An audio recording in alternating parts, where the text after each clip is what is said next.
एक एम्पायर की कल्पना करो, उसके पास फैक्ट्रीज हैं, शिप्स हैं, बैंक्स हैं, पैसा है, मिलियंस ऑफ कस्टमर्स हैं, लेकिन अब एक दिन के लिए उसकी इलेक्ट्रिसिटी बंद कर दो, उसकी रोड्स रोक दो, उसके ट्रांसपोर्ट पर रोक लगा दो, या उसके सप्लायर्स को वहाँ से हटा दो, उससे अलग कर दो, और उसके डेटा सेंटर्स बंद कर दो, उसकी जो नेटवर्क पेमेंट सिस्टम से डिस्कनेक्ट कर दो। एम्पायर अभी कागज़ पर है, लेकिन वह चलना बंद कर देगा। ये इनविजिबल लेयर है जिसे हम समझते ही नहीं। हम बिल्डिंग्स देखते हैं, फैक्ट्रीज देखते हैं, हम वो चीज़ें देखते हैं जो विजिबल है, और हम वो चीज़ों को इग्नोर करते हैं जो इनविजिबल है, क्योंकि वो दिखाई ही नहीं देती। यानी वो इनविजिबल लेयर होती हैं, और इनविजिबल लेयर्स ही बहुत ज़्यादा पावरफुल होती हैं। एक इनविजिबल लेयर होती है इंटरफ्रेक्चर। और मॉडर्न वर्ल्ड में शायद सबसे बड़ा क्वेश्चन ये नहीं है कि कौन कितना ज़्यादा अमीर है, मतलब क्वेश्चन ये है कि इंटरफ्रेक्चर के बिना कौन से काम मुश्किल हो जाएंगे। तो इस वीडियो में हम इंटरफ्रेक्चर को डिटेल्स में डिकोड करने वाले हैं, जिसे हम पैटर्न के तौर पे समझेंगे, क्योंकि जिससे इसे समझना इजी होगा और एक हमारे माइंडसेट में, हमारे ब्रेन में एक पैटर्न क्लियर होगा, जिससे हम इंटरफ्रेक्चर, इनोवेशंस, इकोनॉमीज, इन्वेस्टर थिंकिंग या फाउंडर थिंकिंग, ये सारी चीज़ों को डिटेल्स में एक्सप्लेन करेंगे। हर इकोनॉमी के नीचे कुछ बेसिक सिस्टम्स काम कर रहे होते हैं जो हमें दिखाई नहीं देते, यानी हम उन पर ध्यान ही नहीं देते। ट्रक, कार या road, companies, supply chains, suppliers, जो भी हैं, यानी नेटवर्क। जैसे प्रोडक्ट के बाद network,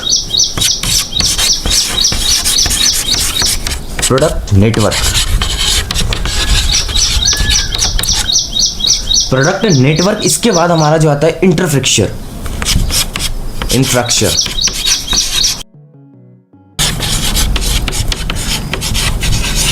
economy power,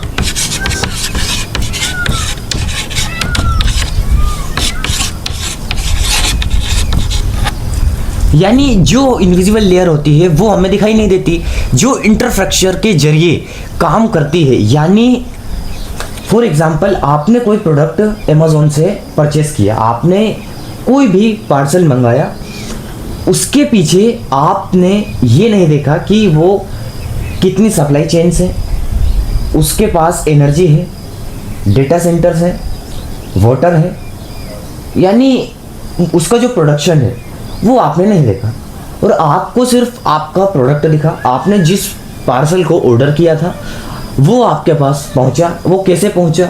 road, truck, bike, car, auto, यानी कैसे पहुंचा वो, तो उस चीज़ को आप नहीं देखते हो। तो इंटरफ्रेक्चर जो उस प्रोडक्ट को पहुंचाने में या उसको सफलतापूर्वक बनाने में संभव बनाता है।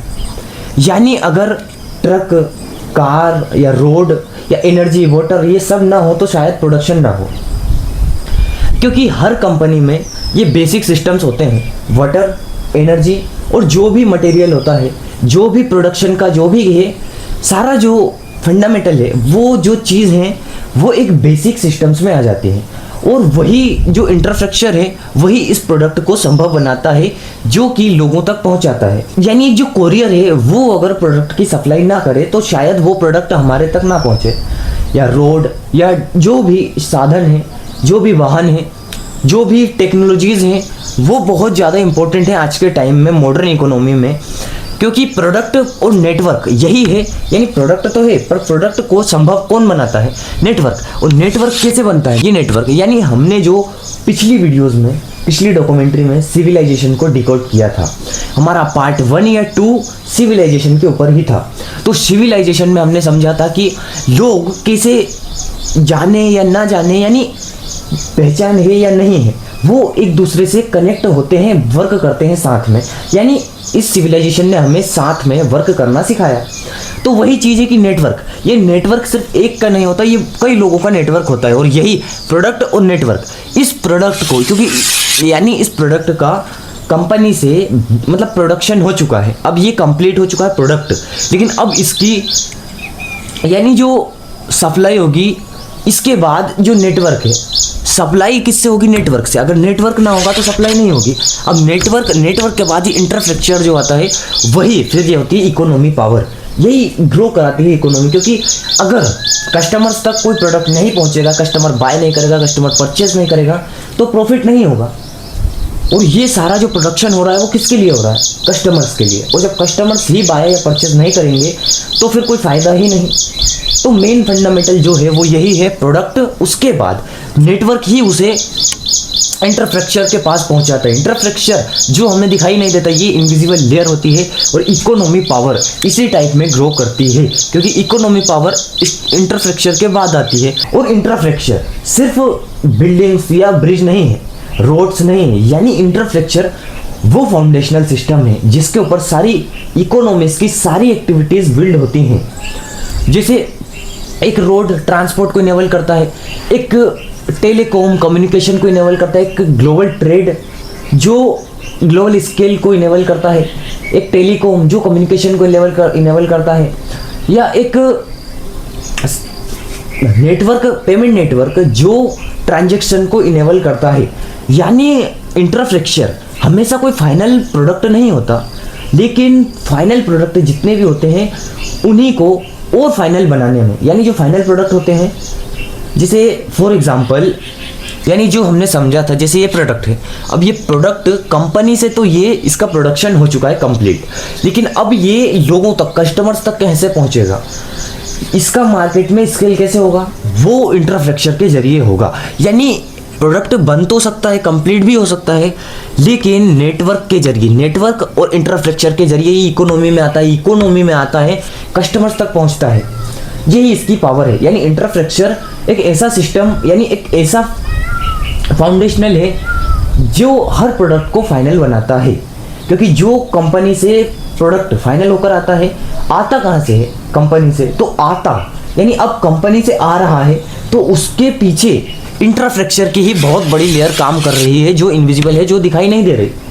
क्योंकि अगर रोड नहीं होंगे तो ट्रांसपोर्ट नहीं होगा, अगर कोई यानी एनर्जी नहीं होगी, या बहुत सारी ऐसी चीज़ें हैं या मटेरियल्स हैं जो नहीं होंगे, और वो इंफ्रास्ट्रक्चर के इनविजिबल लेयर में से एक है। यानी इंफ्रास्ट्रक्चर का ही जो लेयर है वो ये है कि अगर प्रोडक्ट तैयार है, लेकिन उसे और फाइनल बनाने के लिए इंफ्रास्ट्रक्चर की जरूरत होती है, सिंपल सी लैंग्वेज में। ये आइडिया, ये एम्पायर नया नहीं है, क्योंकि जो पिछले एम्पायर थे उन्होंने भी ये जल्दी समझ लिया था कि जो वार जीतना वो अलग बात है, लेकिन जो रोड्स बनाना वो एक दूसरी बात है।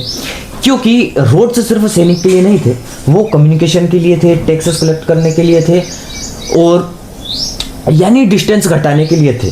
क्योंकि उन्हें पता था कि जैसे जैसे रोड्स बढ़ते हैं वैसे वैसे यानी डिस्टेंस की कॉस्ट घटती है, और डिस्टेंस की कॉस्ट घटती है, फिर जो ट्रांसपोर्ट का वो सिस्टम बढ़ता है, ट्रांसपोर्ट का बढ़ता है तो मार्केट बढ़ती है तो सिविल स्पेशलाइजेशन बढ़ सकता है, स्पेशलाइजेशन यानी रोड ने भी लोगों को कनेक्ट ही किया है।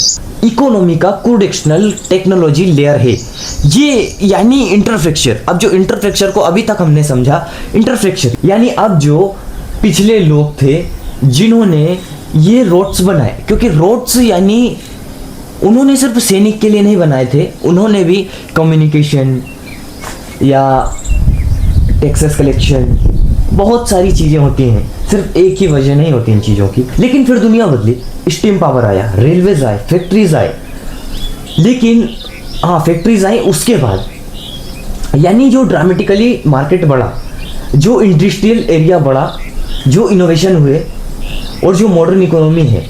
तो फैक्ट्री अकेली रेवोल्यूशन नहीं थी, फैक्ट्री को चाहिए था एनर्जी, ट्रांसपोर्ट, कम्युनिकेशन, वर्कर्स, और बहुत सारी चीज़ें चाहिए थी, मतलब बहुत सारा मटेरियल चाहिए था फैक्ट्री को। यानी वो अकेली रेवोल्यूशन नहीं थी, यानी जो इंडस्ट्रियल रेवोल्यूशन थी वो वास्तव में सिर्फ फैक्ट्री की कहानी नहीं थी, वो थी मशीन्स, इंफ्रास्ट्रक्चर और नेटवर्क की कहानी थी। क्योंकि रेलवे ने फैक्ट्री को मार्केट से जोड़ा, पोर्ट्स ने वर्ल्ड से जोड़ा, कनेक्ट किया, और बैंक्स ने कैपिटल को बिजनेस से जोड़ा, टेलीग्राफ ने इंफॉर्मेशन को डिस्कनेक्ट अलग कर दिया। यानी ये कनेक्शंस ने इकोनॉमी की स्पीड बदल दी। क्योंकि अगर रेलवे जो सबसे पहले हमारा जो आया था जो हमने हमारी डॉक्यूमेंट्री में बात की थी, कोल यानी स्टीम इंजन के बाद फैक्ट्रीज, रेलवेज आया, फिर फैक्ट्रीज। वो तो देखो मेन फंडामेंटल ये है कि रेलवेज भी तभी था, फैक्ट्रीज भी तभी थी, क्योंकि फैक्ट्रीज, अब जैसे फैक्ट्रीज है तो ये फैक्ट्रीज मार्केट तक कैसे पहुंचेंगी? ये ट्रेन यानी रेल के जरिए, क्योंकि उस टाइम पे रेल चल चुकी थी, यानी रेल का इनोवेशन हो चुका था।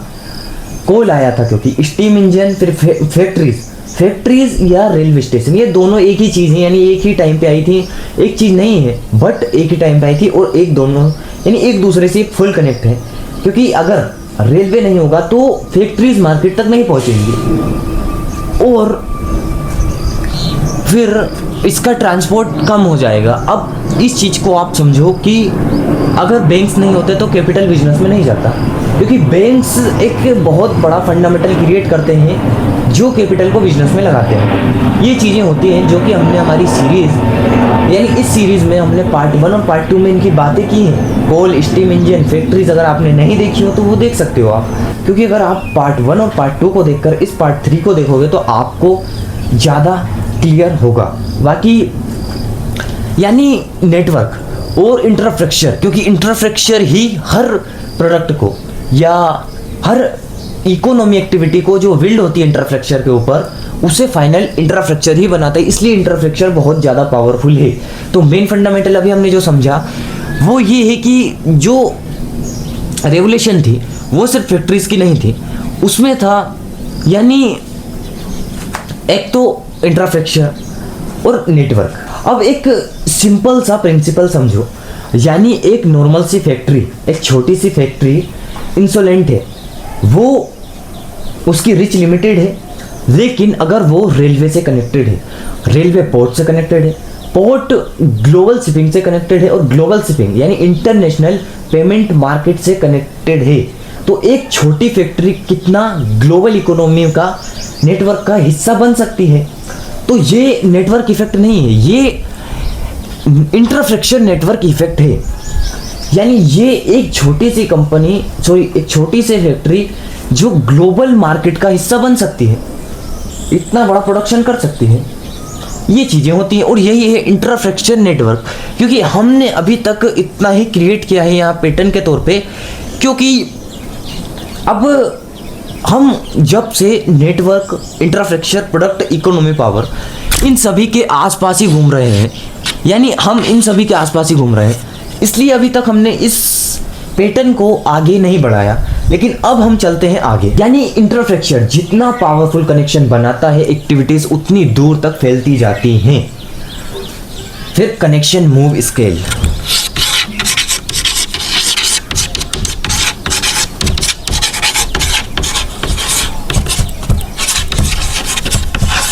यानी कनेक्शन मूव स्केल।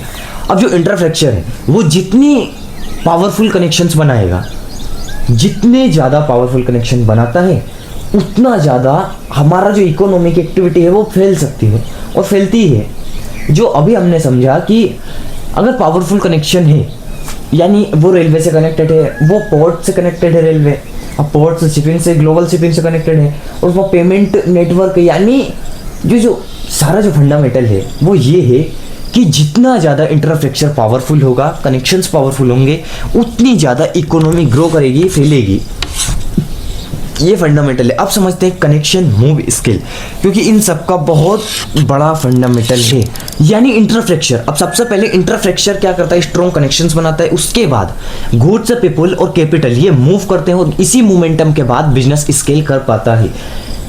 ये सिंपल सा रूल है और इसे समझना हमें बहुत ज़्यादा इंपॉर्टेंट है हमारे बिजनेस में, हमारे सिस्टम्स में। ये बहुत ज़्यादा काम आने वाली चीज़ें हैं, क्योंकि इंफ्रास्ट्रक्चर अब जो कनेक्शन बनाता है, इसने कनेक्शन तो बना दिए, लेकिन अब मूविंग होगी, तो मूविंग किसकी होगी? Goods, people, capital. अब ये जब इकोनॉमी में मूव करते हैं, जब ये मूव करेंगे तो ये मोमेंटम बनाएंगे, एक मोमेंटम बनेगा, तो ये बिजनेस को स्केल करेगा। बिजनेस को स्केल तभी करेगा जब मूव होगा, अगर मूव नहीं होगा तो बिजनेस स्केल नहीं होगा। यानी ये सारे जो हैं वो एक दूसरे से कनेक्टेड हैं, क्योंकि कनेक्शन, अब जो कनेक्शन है वो इंफ्रास्ट्रक्चर के जरिए है, अब इंफ्रास्ट्रक्चर के जरिए जो कनेक्शन है वही मूव कराता है गुड्स, पीपल और कैपिटल को, और कैपिटल फिर यहाँ पर कैपिटल, गुड्स, पीपल ये सब मूव करते हैं तो एक मोमेंटम बनता है, मोमेंटम बनता है तो बिजनेस वहीं से स्केल करता है। यही सारा सिस्टम है। अब इंफ्रास्ट्रक्चर की सबसे फाउंडेशनल लेयर पर आओ, एनर्जी, यानी एनर्जी। आज मॉडर्न इकोनॉमी की हर मेजर एक्टिविटी किसी ना किसी फॉर्म में एनर्जी पर डिपेंड है, क्योंकि एनर्जी यानी telecommunication, data centres, network, satellites, factories, signals, यानी हर चीज़ जो टावर्स, जो हर चीज़, यानी जो हर चीज़ है वो किसी ना किसी फॉर्म में एनर्जी पर डिपेंड है। अगर एनर्जी ना हो तो बहुत सारा ट्रांसपोर्ट, बहुत सारी चीज़ें रुक सकती हैं, शायद हॉस्पिटल रुक सकते हैं, शायद बैंक्स रुक सकते हैं, शायद ट्रांजैक्शंस रुक सकते हैं, यानी बहुत सारी चीज़ें इस एनर्जी पर डिपेंड हैं। अब आज मॉडर्न इकोनॉमी में लोग बात करते हैं एआई की, मॉडल्स की, एल्गोरिदम की, वो भी किसी ना किसी फॉर्म में एनर्जी पर डिपेंड है, क्योंकि इसके पीछे लोग ये नहीं देखते डेटा सेंटर्स इसके पीछे, चिप्स हैं, इलेक्ट्रिसिटी है, या जो मैसिव जो एडवांटेज है इसके पीछे, उन चीज़ों को कोई नहीं देखता। सिर्फ सब एआई को देखते हैं, एल्गोरिदम को देखते हैं, लेकिन उनके पीछे इन चीज़ों को नहीं देखते। ये आसमान है, अब ये क्लाउड है, ये कोई ऑब्जेक्ट है नहीं, ये कोई ऑब्जेक्ट नहीं है, ये भी अब काम करने लगा है। यानी लोगों ने इस कल्चर को, जो एग्रीकल्चर है, इन सबको ही अपने काम पर लगाना स्टार्ट कर दिया है, कब से शुरू कर चुके हैं और अब आगे बढ़ रहे हैं। तो अब एआई, अब वो वहाँ सैटेलाइट्स हैं, डेटा सेंटर्स यहाँ बन रहे हैं, डेटा सेंटर्स यानी एक कनेक्टिविटी है वहाँ से यहाँ तक की, जो एनर्जी को लाता है, यानी कनेक्शन, एक कनेक्टिविटी है। तो कोल्ड सिर्फ एक ऑब्जेक्ट नहीं है, हर चीज़ एक ना एक चीज़ से कनेक्ट है, एक कनेक्टिविटी है। तो बिल्डिंग्स हैं, हार्डवेयर हैं, लेकिन इन सबको मेंटेन करने वाला इंफ्रास्ट्रक्चर है। अगर इंफ्रास्ट्रक्चर ना हो तो ये सारी चीज़ें फाइनल ही ना हो। तो इंफ्रास्ट्रक्चर बहुत ज़्यादा ही इम्पोर्टेंट है, क्योंकि हमने यही बात की थी कि इंफ्रास्ट्रक्चर कोई फाइनल प्रोडक्ट नहीं है, या हमेशा कोई फाइनल प्रोडक्ट नहीं होता, लेकिन जो इकोनॉमी की हर एक्टिविटी है वो इसी पे बिल्ड होती है, और इसी की वजह से बिल्ड होती है इंफ्रास्ट्रक्चर के जरिए।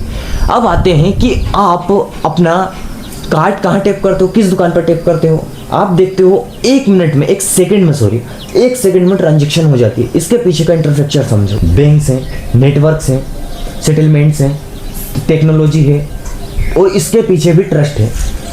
यानी जो करेंसी है वो सिर्फ मनी नहीं है, वो इंफ्रास्ट्रक्चर भी है। अगर बैंक्स ना हो, नेटवर्क ना हो और ट्रस्ट ही ना हो, मेन फंडामेंटल तो ट्रस्ट ही ना हो, तो शायद लोग पेमेंट या ट्रांजैक्शन ना करें। क्योंकि ट्रांजैक्शन लोग क्यों करते हैं? क्योंकि उन्हें ट्रस्ट है। अगर ट्रस्ट ही ना हो तो वो नहीं करेंगे। और ये ट्रस्ट जो चीज़ है वो हमने हमारी पिछली डॉक्यूमेंट्रीज में भी डिकोड की है। अगर आपने नहीं देखी हो तो आप वो भी देख सकते हो, क्योंकि अगर आप ट्रस्ट को एक बार समझ गए, trust, data centres, networks effect जो डालते हैं वो बहुत बड़ा इफेक्ट क्रिएट करते हैं। नेटवर्क या reputation, trust, reputation, relationship, partnership, जो भी चीज़ें हैं वो आप देख सकते हो। डिस्क्रिप्शन में लिंक मिल जाएगा या एंड स्क्रीन पर देख लेना। बाकी अभी जो बात करते हैं हम, यानी इसे भी हम एक पैटर्न के तौर पे क्लियर करते हैं। तो अब हम समझते हैं मनी, यानी मनी, पेमेंट, सेटलमेंट, ट्रस्ट, यानी मनी, जो हम एक पैटर्न के तौर पे यहाँ से समझते हैं। मनी के बाद पेमेंट, फिर सेटलमेंट, यानी उसका इधर,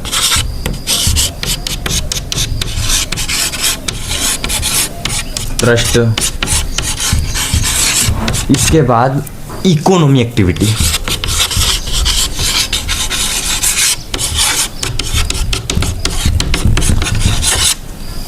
यानी money, payment, settlement, trust, economy activity जो चीज़ें हैं। यानी अगर हम हमारी जो पेमेंट, जो ट्रांजैक्शन है वो स्लो हो जाए तो सिर्फ पेमेंट नहीं रुकती, इकोनॉमी भी स्लो हो जाती है।